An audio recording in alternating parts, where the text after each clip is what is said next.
If you're Sec 3 and just studied A Math this year, watch this video because I'm going to go through the most common question that usually comes out for your WA1. Now, typically in Sec 3 A Math, for the first chapter, you will have learned quadratic equations. And this is actually a very special chapter because it's in tandem with your Sec 3 E Math chapter 1, which is also on quadratic equations. However, the main difference is that for the A Math syllabus, they cover the concept of discriminant very in-depth, which is something that E Math lacks on. So a very common question type that usually arises from the concept of discriminant is this proving question where we are supposed to prove that a quadratic is always positive or always negative for all real values of x. And I have personally tutored over 200 to 300 students over the past 2 to 3 years. And this is literally the most common mistake I've seen repeatedly happen across any student that I've tutored. And that is they always miss out one portion of the answer that stops them from getting the full credit. Now over here, when we say that a quadratic equation is always positive, that means that the quadratic equation has to be not touching the negative portion over here, right? It has to be above the zero line, right? So it has to lie inside here, whereby it cannot touch this zero line, neither can it be below. So how do we actually prove that? Now, a lot of students, they know that for this to hold true, you just need to bring out the concept of discriminant, right? So you'll say that discriminant, in this case, is your b squared minus 4ac, and then you sub the values, right? So 1 squared minus 4 times 1 times 5, and you end up with 1 minus 20, which is negative 19, and then you say it's 0, right? And then you say, since it's negative, there are no real roots. So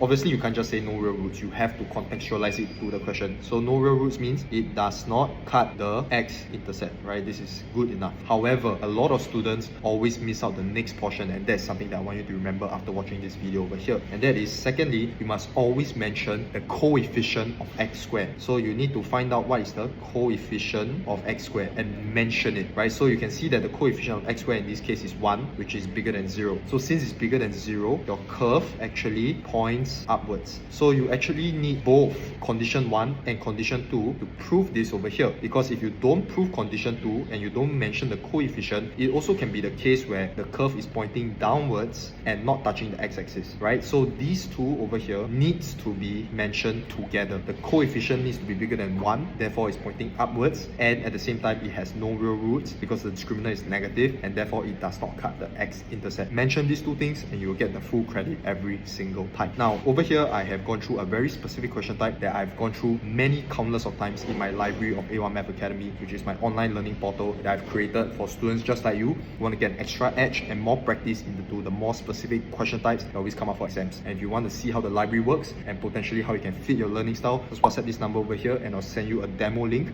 to show you how it actually looks like, as well as an information kit to provide you more information on how everything works over here and how the library can actually be used to support your learning. More information, WhatsApp here. I'll see you on WhatsApp.